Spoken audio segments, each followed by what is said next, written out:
অন্য কোনো সময় আমার যে পরিচয় আছে আমি আসতে পারি সেটা আলাদা ব্যাপার। তবে আজকে একটা কথা আমি বলে যাবো, যেটা প্রথমে বলি এখনো বলছি, উদাসার ভয়ের কিছু ব্যাপার নেই।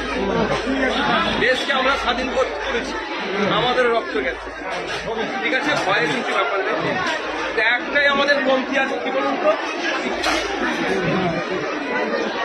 এইটুকু শুধু ছেলে মেয়েগুলোকে একটু ব্যবস্থা করে দিন, ট্রেন হাতে ধরিয়ে দিন, তার সাথে কেউ লড়াই করে হারাতে পারবে না।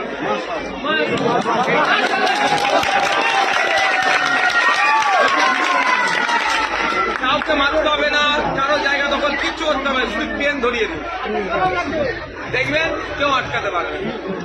আমি একটা ছোট্ট কথা বলি, এখন তো আমাদের বিরোধীদের বিধায়ক সংখ্যা বেড়েছে, বিজেপি তৃণমূলের বাইরে আমি একা ছিলাম, আমাকে হারাতে পেরেছি কি না?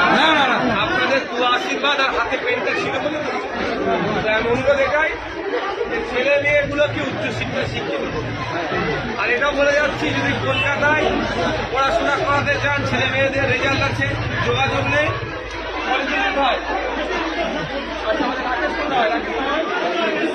আমাদের রাকেশ তামাং আছে, পরিপূর্ণ আছে, হয়তো আপনাদের কলকাতায় যোগাযোগ নেই, বুঝতে পারে তো, আপনাদের ছেলে মেয়েগুলোকে পড়াতে পাঠাতে চাইছে, ভাই আছে,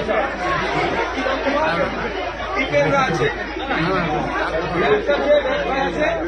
এদেরকে বলবে আমরা ব্যবস্থা হবে, এটা বলে সব এখানকার ছেলেরা কলকাতায় গেল, দিল্লি মুম্বাই যেখানে চাইবে, হায়দ্রাবাদ ইউনিভার্সিটি করতে পারবে, কিন্তু যোগাযোগের অভাবে, যোগাযোগ এদের দিয়ে যাচ্ছে এরকম।